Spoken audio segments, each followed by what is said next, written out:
দেশের ৮০ কোটি মানুষকে নাকি ফ্রিতে চাল গম খাওয়ানো হচ্ছে। আর এই জিনিসটার জন্য কিন্তু খুব চড়াওভাবে ক্রেডিট নিয়ে বেড়ান আমাদের দেশের প্রধানমন্ত্রী নরেন্দ্র মোদী। কিন্তু দেখতে গেলে আইন মোতাবেক এই যে খাদ্যটা দেওয়া হয় ফ্রিতে সেটা কিন্তু দিতে কেন্দ্র সরকার বাধ্য। আর এই যে আইনটা এটা কিন্তু কেন্দ্র সরকারই বার করেছে, যেটা কিনা জাতীয় খাদ্য সুরক্ষা আইন। কিন্তু তা সত্ত্বেও এখানে দেখানো হয়েছে যে ১৩.৭% ভারতের মানুষ যারা কিনা দুবেলা পেট ভরে খেতে পারে না। বিশ্ব ক্ষুধার যে সূচক আছে সেইখানে যে ১২৭টি দেশ আছে সেখানে কিন্তু আমাদের ভারতের স্থান ১০৫।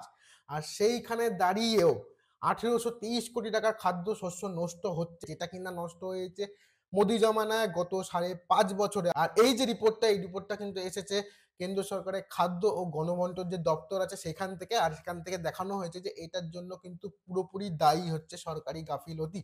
নমস্কার, আমি দীপ্তক আর তোমরা দেখছো আমার ইউটিউব চ্যানেল, যেখানে আমি খবরের কাগজ থেকে কিছু খবর নিয়ে একটু বকবক টকবক করি। তো আজকের যে খবর আছে সেটা হচ্ছে গিয়ে ক্ষুধার ভারতে ১৮২৩ কোটির খাদ্যশস্য নষ্ট।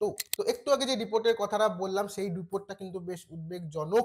আর এই যে খাদ্যশস্য নষ্ট হচ্ছে এর জন্য যে প্রধান কারণ হিসেবে দেখা যাচ্ছে সেটা হচ্ছে গুদামের অভাব। হ্যাঁ, এই যে খাদ্যশস্য তোলা হয়, এই খাদ্যশস্য তোলার পর যেখানে মানে রেশনের দোকানে পাঠানোর আগে সেগুলি গুদামে স্টোর হয়। আর সেটাই বলা হচ্ছে যে ভারতবর্ষে কিন্তু পর্যাপ্ত পরিমাণের গুদাম এখানে নেই। আর সেই কারণে কি হচ্ছে, খাদ্যশস্য মানে গুদাম থেকে আরেকটা অনেক দূরের কোনো রেশন দোকানে নিয়ে যাওয়ার সময় খাদ্যশস্য নষ্ট হয়ে যাচ্ছে। মাঝখানে কোনো গুদাম না পাওয়া যাতে খাদ্য স্টোর করা যাচ্ছে না। তো খাদ্যশস্যগুলো যেতে যেতেই কিন্তু নষ্ট হয়ে যাচ্ছে। এখানে বলা হয়েছে যে গত ৫ বছরে ২০১৯-২০ থেকে চলতি অর্থবর্ষের সেপ্টেম্বর মাস পর্যন্ত নষ্ট হয়েছে ৬.২১ লক্ষ টনের মতো খাদ্যশস্য, যার দাম এখানে বলা হয়েছে ১৮৩০ কোটি টাকা। তো যে দেশের ১৯ কোটি মানুষ অপুষ্টির শিকার সেখানে এত টাকার খাদ্যশস্য নষ্ট হবে কেন? স্বাভাবিকভাবেই কিন্তু এই কোশ্চেনটা উঠছে। সরকারি রিপোর্টে বলা হয়েছে যে কেন্দ্র সরকারের কাছে পর্যাপ্ত পরিমাণ গুদাম নেই। অ্যাকচুয়ালি কি হয় যে কৃষকদের কাছ থেকে যখন খাদ্য সংগ্রহ করা হয় বা খাদ্যশস্য সংগ্রহ করা হয়, সেই খাদ্যশস্যটা মজুত করার জন্য গুদাম লাগে। আর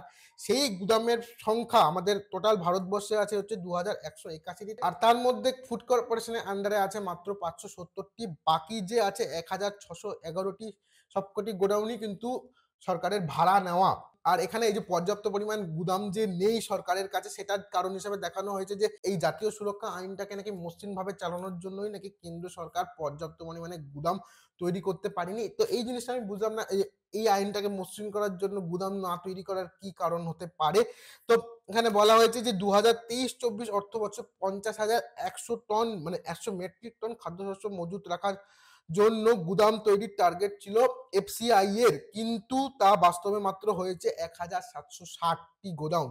আর এরপরে মানে চলতি অর্থবর্ষে ফের টার্গেট নেওয়া হয়েছে, মানে টার্গেট বাড়িয়ে দেওয়া হয়েছে। আর ব্যবস্থা করতে হবে বলা হয়েছে যে আগেরবার যেটা ৫০,০০০ ছিল এবার ৫৮,৫৪০ মেট্রিক টন খাদ্যশস্য মজুত করতে হবে, যার জন্য আরো বেশি গোডাউন তৈরি করতে হবে। কিন্তু সেপ্টেম্বর পর্যন্ত তার কাজ হয়েছে বলা হচ্ছে 0। এই যে খাদ্যশস্য স্থানান্তরের সময় নষ্ট হচ্ছে এটা কিন্তু কোনোভাবেই সরকার আটকাতে পারছে না। আর এর ভোগটা ভুগতে হচ্ছে কিন্তু রেশন গ্রাহকদের। তাদের কাছে কিন্তু সবসময় একটা কম পরিমাণের খাদ্যশস্য আসছে, এটার অভিযোগ তারা সবসময় করে আসছে। আর এই যে হ্যান্ডলিং লস হচ্ছে তাদের, সেটার জন্য তারা কেন্দ্র সরকারের কাছে বলছে এটাকেই ভর্তুকি করার জন্য কুইন্টাল প্রতি ১ কেজি করে বাড়িয়ে খাদ্যশস্য পাঠানোর জন্য বলা হয়েছে। ইভেন তার সঙ্গে এটাও চাওয়া হয়েছিল যে নিশ্চিত উপার্জন এবং বাড়তি কমিশন, কিন্তু কিছুই মেলেনি। এইটা নাকি সংসদে আমাদের রাজ্যের যে এমপি আছে সৌগত রায় তিনিও তুলেছিলেন, কিন্তু সংসদে এটা বলা হয়েছে যে এই ব্যাপারে কোনো কিছু করা হবে না। অথচ প্রধানমন্ত্রীর গরিব কল্যাণ যে অন্ন যোজনা আছে সেটা কিন্তু পুরোটাই ডিপেন্ড করে এই রেশন গ্রাহকদের ওপর। তারা যদি দরজা বন্ধ করে দেয় বা শাটার ডাউন করে দেয় তাহলে কিন্তু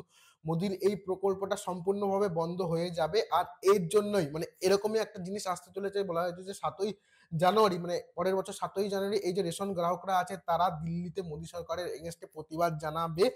তো সেখানে গিয়েই হয়তো জানাবে। গত ৬ই ডিসেম্বর নীতি আয়োগের এক বৈঠকে খাদ্যমন্ত্রকের যুগ্ম সচিব রবিশঙ্কর জানিয়েছেন মাত্র ১১.৭% রেশন দোকানদার প্রতি মাসে কোনো রকমে ১০,০০০ টাকা উপার্জন করে। ফলে তারা বেঁকে বসলে কিন্তু ৮০ কোটি মানুষ আর খাওয়া পাবে না, যেটা বিনামূল্যে পায়, যেটা আমি ১ম এ বলেছিলাম। যেটা নিয়ে নাকি প্রধানমন্ত্রী খুব চড়াওভাবে নিজের প্রশংসা করেন। তো সেই জিনিসটা কিন্তু পাবে না এই রেশন গ্রাহকরা যদি বেঁকে বসেন। তো মোদী সরকারের গাফিলতি অবস্থা চরমে এখানে বলা হয়েছে। তো এই যে খাদ্যশস্য নষ্ট হচ্ছে আর তার পরিমাণ যে ১৮২৩ কোটি, আর তার কারণ হিসেবে বলা হচ্ছে যে গুদাম নেই। তো এই পুরো ব্যাপারটা নিয়ে ছিল এই ভিডিওটা। তো তোমরা জানাতে পারো যে এই ভিডিওটা তোমাদের কেমন লেগেছে, সেটাও তোমরা কমেন্ট করে জানাতে পারো। ভিডিওটা ভালো লাগলে তোমরা প্লিজ ভিডিওটা লাইক করে দিও, ভিডিওটা শেয়ার করতে পারো তোমার চেনা জানা লোকদের সঙ্গে। আর আমার চ্যানেলে যদি নতুন হও তাহলে প্লিজ আমার চ্যানেলটাকে সাবস্ক্রাইব করে দিও। দেখা হচ্ছে পরের কোনো একটা ভিডিওতে। ততক্ষণ সবাই ভালো থাকো আর সুস্থ থাকো। টাটা।